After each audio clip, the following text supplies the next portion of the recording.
జనరల్‌గా ఎందుకు సిస్ట్ వస్తుంది? అండ్ ఇంకొకటి సిస్ట్ ఉన్న వాళ్ళల్లో పిల్లలు పుట్టే ఛాన్స్ చాలా తక్కువ ఉంటుందా? లేదు.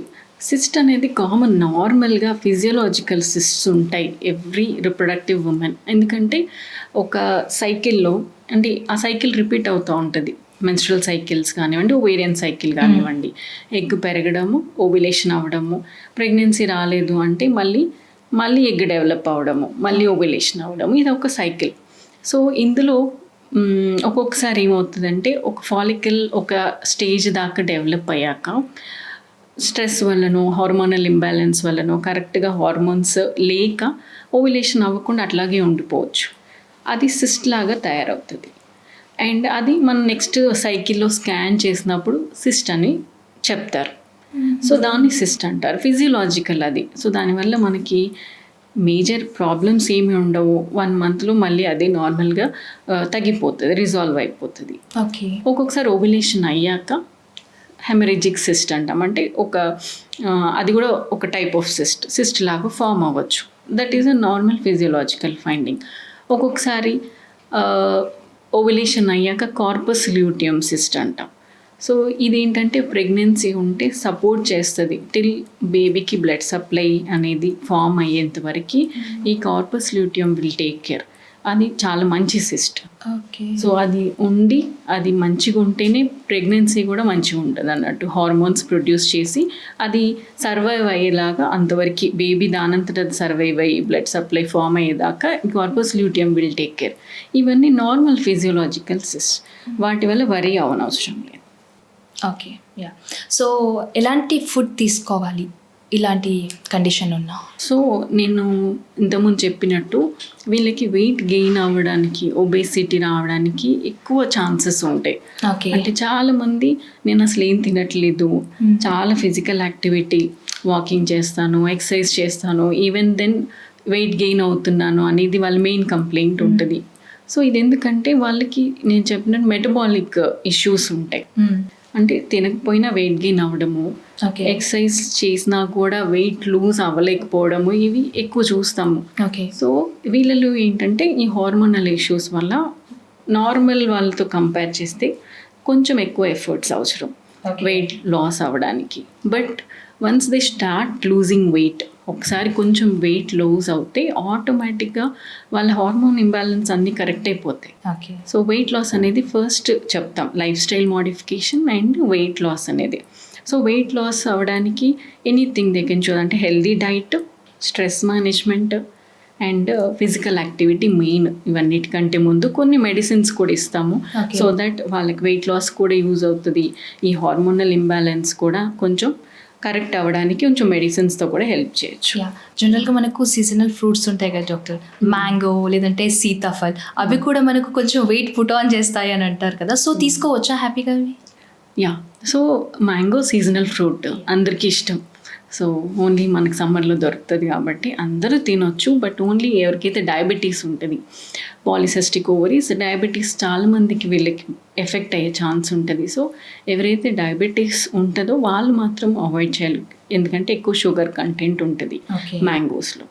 సో అది కూడా వెరీ లిమిటెడ్గా తీసుకుంటే అంత మనకి హానికరం ఏం కాదు. దాంతోపాటు వాళ్ళు వేరేది అవాయిడ్ చేయాలి ఫుడ్. ఓకే. వన్స్ వాళ్ళు ఆ ఫ్రూట్ తినాలి. సో వేరే క్యాలరీస్ రెస్ట్రిక్ట్ చేసుకోవచ్చు. అండ్ ఫిజికల్ యాక్టివిటీ కొంచెం ఎక్కువ చేసుకోవచ్చు. సో దాంతో మనకి ఏం ప్రాబ్లం ఉండదు.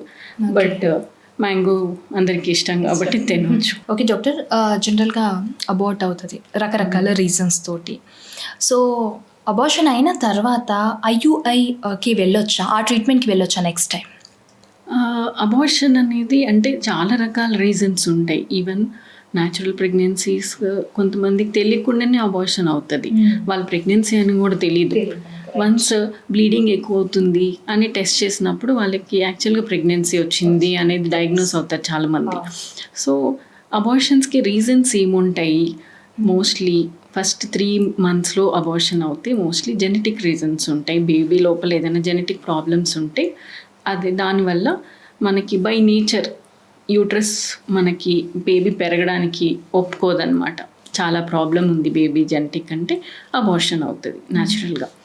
సో అబార్షన్ ఒకసారి అవుతే అంత వరి అవనవసరం లేదు. సో ఆ మంత్లో ఒకవేళ ఎగ్లో ప్రాబ్లం ఉన్నా, స్పర్మ్లో ప్రాబ్లం ఉన్నా అట్లా అబార్షన్ అయి ఉండొచ్చు. Okay. So one abortion no need to worry, ఎక్స్టెన్సివ్గా టెస్టింగ్ అవసరం ఉండదు. బట్ రికరెంట్ అబార్షన్స్ అంటే మోర్ దెన్ ట్వైస్ అట్లానే అవుతుంది అబార్షన్ అంటే మాత్రం కంపల్సరీ సమ్ ప్రాబ్లం ఏదో ఉంది. సో దానికోసం కొన్ని టెస్ట్లు ఉంటాయి. హస్బెండ్ అండ్ వైఫ్ ఇద్దరికి జెనెటిక్ టెస్టింగ్ అండ్ కొన్ని బ్లడ్ క్లాటింగ్ డిజార్డర్స్ ఏమైనా ఉన్నాయా ఉమెన్లో, ఇవన్నీ షుగర్స్ ఏమైనా హై ఉన్నాయా, థైరాయిడ్ ప్రాబ్లం ఉందా, ఇవన్నీ బేసిక్ అన్నీ ఒకసారి మళ్ళీ చూసుకొని అది ఏదైనా ప్రాబ్లం ఉంటే దాన్ని కరెక్ట్ చేసుకున్న తర్వాత ట్రీట్మెంట్ తీసుకున్న తర్వాతే నెక్స్ట్ ప్రెగ్నెన్సీ ప్లాన్ చేసుకోమంటాం. సో వన్స్ అబార్షన్ అయితే ఐయుఐఆర్ ట్రీట్మెంట్ అంటే అట్లా ఏం లేదు. వాళ్ళ ప్రాబ్లమ్ని బట్టి అండ్ ఎన్నిసార్లు అయినాయి అబార్షన్స్, ముందు మెడిసిన్స్ ఏమైనా తీసుకుంటున్నారా, వేరే ప్రాబ్లమ్స్ ఏమైనా ఉన్నాయా, వెయిట్ ఎక్కువ ఉందా పేషెంట్, హస్బెండ్లో స్పర్మ్ ప్రాబ్లం ఏదైనా ఉందా, ఇవన్నీ కూడా చూసుకోవాలి. ఓవరాల్ అన్నీ టెస్ట్ చేసుకుని తర్వాత వాళ్ళు న్యాచురల్గా కూడా ట్రై చేయొచ్చు. ఏదైనా ట్రీట్మెంట్ కంపల్సరీ తీసుకోవాలని కాదు, దే కెన్ ట్రై న్యాచురల్లీ, ప్రాబ్లమ్ని బట్టి నెక్స్ట్ ట్రీట్మెంట్. డాక్టర్, అది జెనెటిక్ ఇష్యూ వల్ల కూడా అబార్షన్ అయ్యే ఛాన్సెస్ ఉంది అని అంటున్నారు కదా, అది నాకు దాని గురించి బ్రీఫ్గా వెళ్దాం ఒకసారి. షూర్.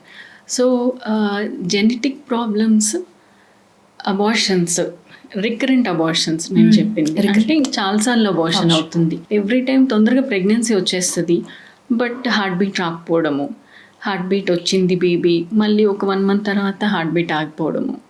సో ఆర్ స్కాన్ అవ్వకముందే బ్లీడింగ్ అయిపోతుంది కొంతమందికి. ప్రెగ్నెన్సీ టెస్ట్లో పాజిటివ్ వచ్చిందంటారు, స్కాన్కి వెళ్ళే లోపే బ్లీడింగ్ అయిపోయిందంటారు. సో ఇవన్నీ అట్లా అబార్షన్స్ దాంట్లోకి వస్తుంది. సో నేను చెప్పేది జెనెటిక్ ఇష్యూస్ వల్ల అబార్షన్స్ మోస్ట్లీ ఫస్ట్ 3 months ప్రెగ్నెన్సీలో అబార్షన్ అవుతే జెనెటిక్ ఇష్యూస్ ఉంటాయి. అదే మీరు 6th month 7th monthలో బేబీ ప్రీటర్మ్ డెలివరీస్ అవుతాయి కొంతమందికి, ఆర్ 9th monthలో కూడా హార్ట్ బీట్ ఆగిపోతుంది బేబీకి, ఇలాంటివి కూడా ఉంటాయి. ఇవన్నీ ఏంటంటే మదర్లో కండిషన్స్ వల్ల ఎక్కువ uncontrolled diabetes, uncontrolled blood pressure or blood clot అవుతూ ఉంటుంది కొంతమందికి, బ్లడ్ క్లాటింగ్ ఇష్యూస్ ఉంటాయి మదర్కి. ఇట్లాంటి ఇష్యూస్ ఉన్నప్పుడు మనం ఆఫ్టర్ 2nd trimester ప్రాబ్లమ్స్ చూస్తాం.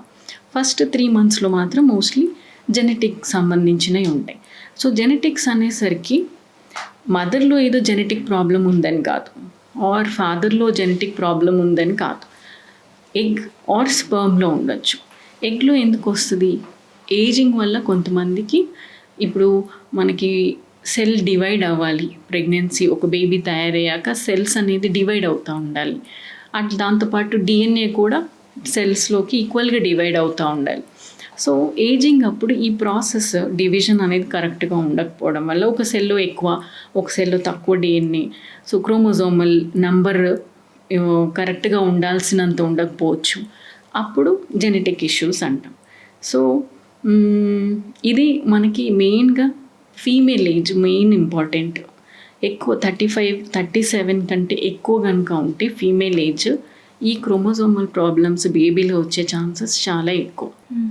సో అందువల్ల మేము ఏం చేస్తామంటే ఎవరికైతే చాలా ఎక్కువ ఉంది ఏజ్ వాళ్ళకి బేబీ తయారు చేసినప్పుడు ఐవీఎఫ్లో జెనెటిక్ టెస్ట్ కూడా చేసుకునే ఆప్షన్ ఉంటుంది. ఓకే. టు అవాయిడ్ ఈ ప్రాబ్లమ్స్, అబార్షన్స్ అవాయిడ్ చేయడానికి, బేబీలో జెనెటిక్ ప్రాబ్లమ్స్ అవాయిడ్ చేయడానికి మేము ఎప్పుడైతే బేబీని తయారు చేస్తామో ఐవీఎఫ్లో వీళ్ళకి ఈ బేబీలోంచి చిన్న సెల్స్ తీసి ముందుగానే మనం టెస్ట్ చేయొచ్చు.